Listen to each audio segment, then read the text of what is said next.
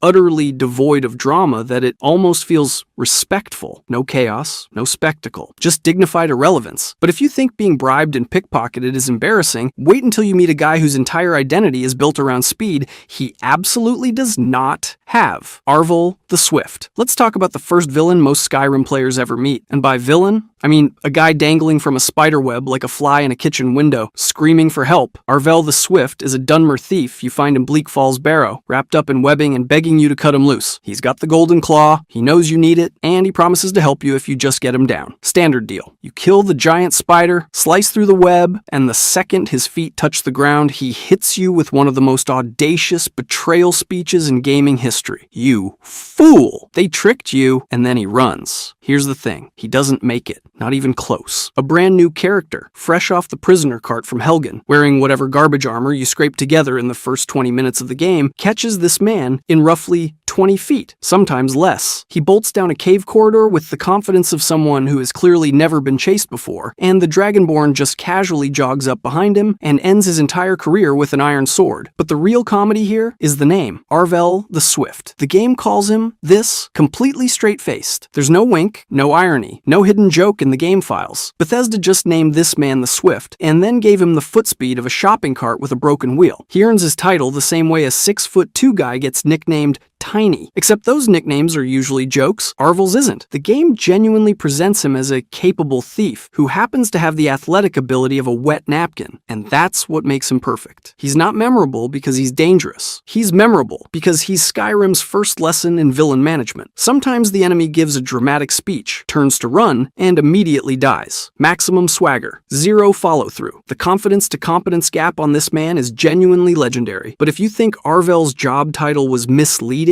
wait until you meet the bandit whose literal job description is physically impossible for him to perform. Ulfur the Blind. Let me set the scene for you. You're approaching White River Watch, a small bandit cave just outside Whiterun. The gang inside is led by Hajvar Ironhand, a reasonably competent bandit chief who runs a tight operation. And guarding the entrance to this operation, serving as the first line of defense, the eyes and ears of the entire crew, is Hajvar's uncle Ulfur. Ulfur is blind, not has poor vision, not struggles in low light. The man cannot see. His name is literally Ulfur the Blind. And his job, his one assigned role in this bandit organization, is to watch the door, a lookout who cannot look out, a sentry who cannot sense. Bethesda didn't even try to hide the joke. They put it right there in his name and let it breathe. Here's the thing. Despite being fundamentally incapable of performing the only task he was given, Ulfur apparently held his post for a long time. The bandits inside knew he was blind. They talked about it, but nobody removed him from his position because he was the boss's uncle. Hajvar kept him there out of family loyalty, and the rest of the crew went along with it because telling your leader that his uncle is dead weight at the front door is a career-ending conversation in a bandit cave. But here's where it gets even better. If you sneak into White River Watch and listen to the bandits deeper inside, you'll hear them openly plotting to overthrow Hajvar. They're sick of his leadership, sick of his decisions, and presumably sick of walking past a blind man every day who's supposed to be protecting them. The gang is falling apart from the inside, and Ulfr, he doesn't get taken out by the Dragonborn in some dramatic fight. He gets caught up in the internal faction disputes. The man survived being the worst century in Tamriel's history, only to be done in by office politics. His failure wasn't even his own. He was just a blind guy sitting in a chair, doing his best at a job he literally could not do, until his coworkers sorted it out amongst themselves. Some fans frame Ulfr as a dark metaphor for nepotism in criminal organizations, legacy hires getting positions they're not qualified for because of who they know. And sure, that reading works, but the funnier interpretation is simpler. Nobody wanted to be the guy who told a blind old man he was fired from door duty, so they just let it happen, every single day. But if you think a blind lookout is the peak of incompetent villainy, wait until you meet a mage whose ambitions outweigh his abilities by roughly 1,000 to 1, the novice conjurer. Some villains fail because they're unlucky, some fail because they're outmatched, and then there's this guy, who fails because he looked at his own abilities, looked at his goals, and somehow saw zero problems. Near Sleeping Tree Camp, you can find an unnamed conjurer mage with a plan so ambitious it loops back around to being sad. His goal? Raise an undead army and march on Whiterun. Not a bandit camp, not a small settlement. Whiterun, one of the most populated, most fortified, most guard-heavy cities in all of Skyrim. The city with walls, towers, and an entire standing military garrison that regularly fights off giant attacks for fun, and his magical rank? Novice. Let me explain what that means. In Skyrim's conjuration system, Novice is the absolute bottom. It's the starting line. It's the magical equivalent of picking up a sword for the first time and deciding you're ready to invade a country. A novice conjurer can summon weak, temporary thralls that struggle against basic enemies. We're talking about undead that get bullied by wolves. Undead that a single Whiterun guard would cut through without breaking stride. The gap between this man's ambitions and his actual power level is not a gap. It is an abyss. It's like a kid with a slingshot drawing up invasion plans for a military base and genuinely believing it'll work. He didn't just want power in some abstract, vague way. He had a specific target. He picked Whiterun on a map, looked at his wobbly little zombie friends, and thought, yeah, this is the one. Here's the thing. Even if you removed the Dragonborn from the equation entirely, this plan was never happening. His zombie army would have had to cross the open plains of Whiterun Hold, where every guard patrol, every wandering companion, and every giant with a club the size of a tree trunk would have had a clear line of sight on his little undead parade. They wouldn't have made it to the gates. They probably wouldn't have made it past the first watchtower. In practice, any prepared player kills him in seconds. He's not a boss fight. He's barely an encounter. The community loves him for exactly this reason. He's not evil in a threatening way. He's evil in a complete inability to accurately assess his own situation way. Fans describe him as evil in its most confident, most doomed form. Pure delusion, zero self-awareness, and an ambition so wildly disconnected from reality that you almost respect the commitment. At least his plan required some magical ability, though. The next villain on our list tried to pull off a robbery with nothing but a tree and bad positioning. The Tree Bridge Bandit. This might be the funniest death in all of Skyrim, and the best part is, it happens to the guy who was supposed to be the threat. South of Hilgrun's tomb, there's an unmarked location where a massive fallen tree stretches across a gorge with river rapids churning below. It's genuinely intimidating terrain, and sitting on this tree, claiming it as his personal toll bridge, is a bandit who has exactly one move. He threatens to push you off the edge if you come any closer. Here's the thing. On paper, this is actually a solid setup. Narrow bridge, lethal fall, no way around. The bandit has the high ground, the psychological advantage, and the terrain working in his favor. For once, a random bandit in Skyrim has picked a location that actually makes tactical sense. But Skyrim's physics engine did not get the memo. What happens in practice is one of the most reliable pieces of slapstick comedy the game has ever produced. Players across the community report the same thing over and over. The bandit delivers his big threat, maybe draws his weapon, takes a step forward, and then just slides right off the tree. No dramatic battle. No heroic last stand. Just a man. A slippery log, and gravity doing what gravity does. Sometimes he falls mid-sentence. Sometimes he makes it to combat and then loses his footing during his first swing. Sometimes he doesn't even get the thread out before the tree decides his time is up. The terrain that was supposed to be his greatest weapon becomes the only enemy he ever faces, and he loses every single time. Now, here's where it gets interesting. Nobody can agree on whether Bethesda did this on purpose. Some players insist this is intentional environmental comedy, a deliberate joke baked into an unmarked location for explorers to stumble upon. Others argue it's just Skyrim being Skyrim, the same engine that launches giants into orbit simply applying its chaotic physics to a bandit standing on a curved surface. And honestly, both explanations make it funnier. Either the developers specifically designed a bandit whose entire purpose is to embarrass himself, or the game organically created a perfect comedy sketch without anyone at Bethesda planning it. He represents something uniquely Skyrim. Not a villain defeated by the Dragonborn, not a schemer undone by his own ambition, just a guy who picked the most dramatic possible stage, delivered the most dramatic possible line, and then got absolutely destroyed by the floor he was standing on. But if a bandit losing a fight to a tree is embarrassing, wait until you meet the guy who built an entire fake military identity and still couldn't pull off his plan. Captain Valmir. The Thalmor are supposed to be the most dangerous intelligence network in Tamriel, highly trained agents, political manipulation on a continental scale, and a spy apparatus that infiltrated every major government in the Empire. And then there's Captain Valmir, who built an entire covert operation around the assumption that nobody would look at his face. Here's the setup. Valmir is a Thalmor agent camped outside Forelhost, a dragon cult stronghold high in the mountains. His mission is to trick the player into clearing the dungeon and retrieving the dragon priest mask, Ragod. To pull this off, he disguises himself as either a Stormcloak officer or an Imperial soldier, depending on which faction the player is aligned with. That's actually clever. Dynamically adjusting your cover story based on your target's known allegiances is legitimate spycraft. But here's the problem. Valmir is a high elf. High elves do not serve as field officers in the Stormcloaks. The Stormcloaks are literally fighting a war against the Thalmor, who are almost entirely high elves. That's like a Soviet agent trying to infiltrate the CIA during the Cold War by showing up in a Russian military uniform and saying, "Hello, fellow Americans." And the Imperial Legion isn't much better. You don't see Altmer captains running solo operations in the frozen mountains of Skyrim. Players report clocking the deception before Valmir even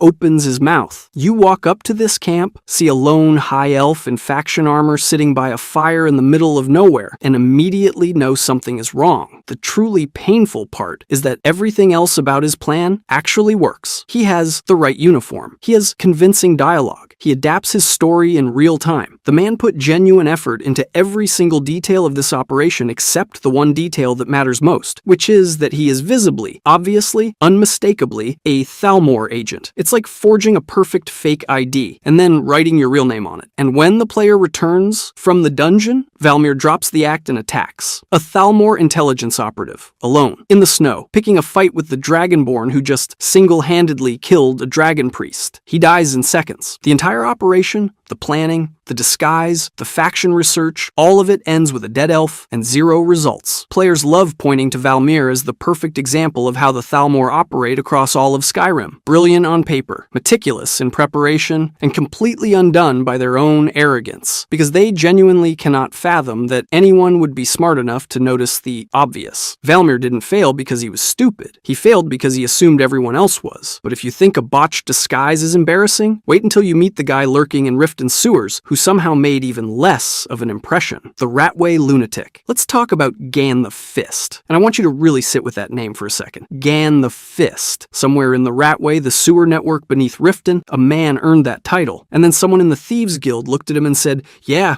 put him on checkpoint duty." That's the real story here. Gan is stationed in the Ratway as a kind of obstacle for anyone trying to reach the Thieves Guild headquarters. He's supposed to be a deterrent, a gatekeeper, the first line of defense for one of Skyrim's most storied criminal organizations. And he is, by every possible metric, completely unfit for the job. The guy is universally described as mentally unstable, not eccentric, not unpredictable in a useful way, unstable. He's a lunatic swinging fists in a sewer, and the Thieves Guild apparently looked at their roster and decided this was the best candidate to screen incoming visitors. Here's the thing, he's not even hard to beat. A fresh character with an iron dagger can take him down. A stealth build can walk past him like he doesn't exist. He is a locked door where someone left the key taped to the handle. But the real comedy isn't Gon himself. It's what Gon tells you about the Thieves Guild under Mercer Frey's leadership. This is an organization that was once feared across all of Skyrim. Maven Blackbriar relied on them. Merchants paid protection money. The guild had reach, influence, and reputation. And by the time you show up, their security checkpoint is a deranged man in a tunnel. That's not a villain failing at his plan. That's an organization failing at everything. Gan didn't choose this role. Someone assigned it to him. Someone in the guild's chain of command evaluated their available personnel and concluded that a visibly unwell brawler was the right person to represent their first impression to outsiders. That decision tells you more about the state of the Thieves Guild than any quest dialogue ever could. Players bring Gan up constantly in discussions about the guild's institutional decay during this period, and rightfully so. He's the canary in the coal mine. He's proof that Mercer Frey had scraped so far down the recruitment barrel that the barrel didn't have a bottom anymore. And here's the part that really gets me. The game barely acknowledges Gan exists. He has almost zero unique documentation. No backstory,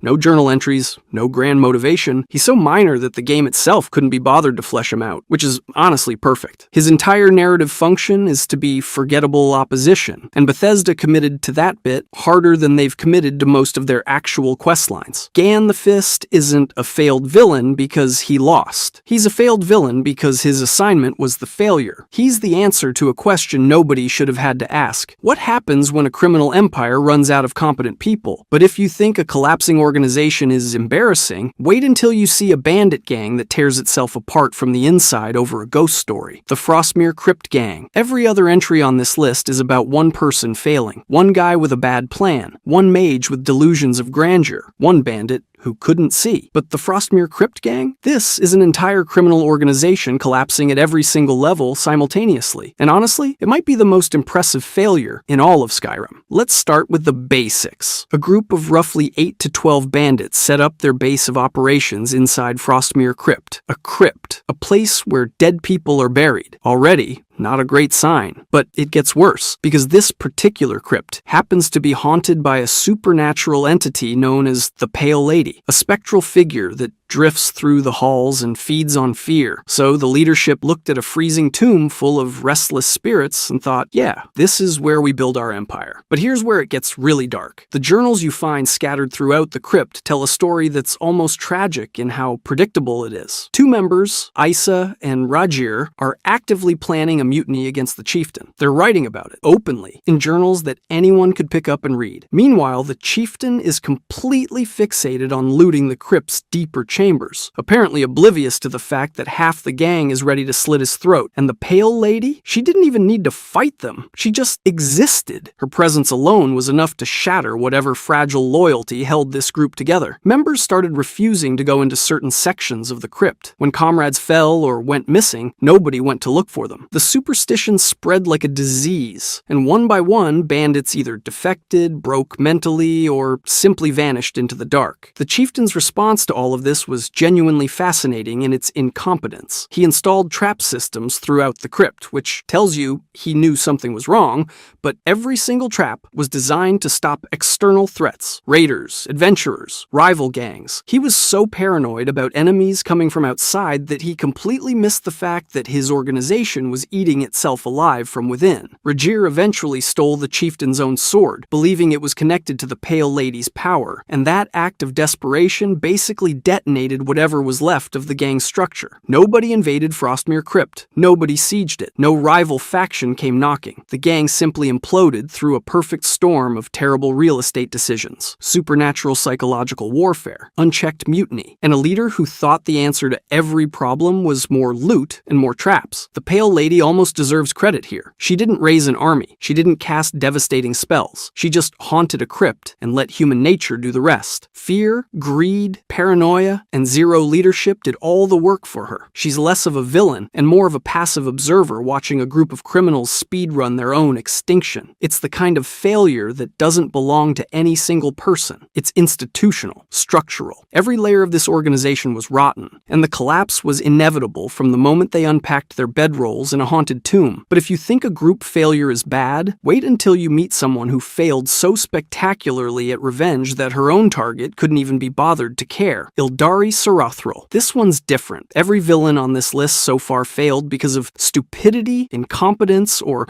laughably bad planning. Ildari Sarathril failed because the universe simply did not care about her, and honestly, she might not even be a villain. Here's her story. Ildari was a Dunmer mage, an apprentice to the Telvanni wizard Neloth on Solstheim. If you've met Neloth, you know exactly what kind of person he is. Arrogant, dismissive, treats everyone around him like furniture that occasionally talks too much. Ildari worked under this man, assisted his research, and one day Neloth decided to experiment with heartstones. The experiment went wrong. Ildari died on his table, not in battle, not because she made a mistake, not because she was reckless. She died because her master used her as a test subject and it killed her. But here's where it gets complicated. The same heartstone procedure that ended her life also brought her back. The very experiment Neloth botched accidentally resurrected her. The man who killed her gave her the power to return, and she came back angry. Can you blame her? Ildari spent weeks, possibly months, clawing her way back to strength. She gathered an army of ash spawn. She set magical traps across Solstheim. She built an entire indirect revenge campaign targeting Neloth, attacking his home, disrupting his research, threatening everything he cared about. By villain standards, she did the work. She planned. She prepared. She committed to the bit harder than almost anyone else on this list. And Neloth's response when he finds out his dead apprentice has returned from the grave to wage war against him? He calls her an annoyance not worth his time. That's it. That's the whole reaction. He doesn't confront her. He doesn't express guilt or shock or even mild concern. He acknowledges that she has real power, and then he sends the Dragonborn to go handle it, like a chore, like taking out the trash. Her entire resurrection, her months of preparation, her army, her traps, her rage, all of it gets reduced to a side quest, dispatched by someone who found her less interesting than whatever mushroom he was studying that afternoon. Ildari doesn't get a final confrontation with the man who killed her. She gets a quest marker. The community is genuinely split on this one, and rightfully so. A lot of players argue Ildari isn't a villain at all. She was wronged. She had a legitimate grievance. She was killed by someone who treated her life as expendable, and when she came back demanding accountability, she was swatted aside by pure indifference. Some players feel genuinely bad fighting her. Others point out that raising an undead army and terrorizing an entire island crosses a line regardless of your backstory. But the real tragedy isn't whether Ildari was right or wrong, it's that it didn't matter either way. She could have been the most justified person in Tamriel, and Neloth still wouldn't have looked up from his desk. Her entire revenge arc, from death to resurrection to build-up to final stand, was defeated not by superior power or clever strategy, but by a man who simply could not be bothered to care. Every other villain on this list failed because of what they did. Ildari failed because of what she meant to her enemy. Nothing. But if you think being destroyed by indifference is the worst way a Skyrim villain can go out, wait until you meet the man who built his own eternal prison and locked himself inside it. Malyn Varen. Every villain on this list failed because something went wrong. A bad plan. A stupid mistake. An enemy they didn't see coming. Malyn Varen is different. Malyn Varen failed because everything went right. Here's his story. Malyn was a mage at the College of Winterhold, and he got himself expelled. Now, keep in mind, the College of Winterhold tolerates a remarkable amount of dangerous magic. They let students summon Daedra in the courtyard. They let a Thalmor agent wander the halls unchecked. They have an entire wing dedicated to experiments that have literally torn holes in reality. Getting kicked out of the College of Winterhold is like getting banned from a bar that doesn't have a last call. You have to really, truly commit to crossing a line. Malyn crossed it. His crime was illegal soul gem experimentation, and his goal was the oldest goal in the book, immortality. But unlike most villains who chase immortality through vague rituals or half-baked schemes, Malyn actually did the research. He studied Azura's star, one of the most powerful Daedric artifacts in existence, a soul gem that could be used infinitely. He discovered that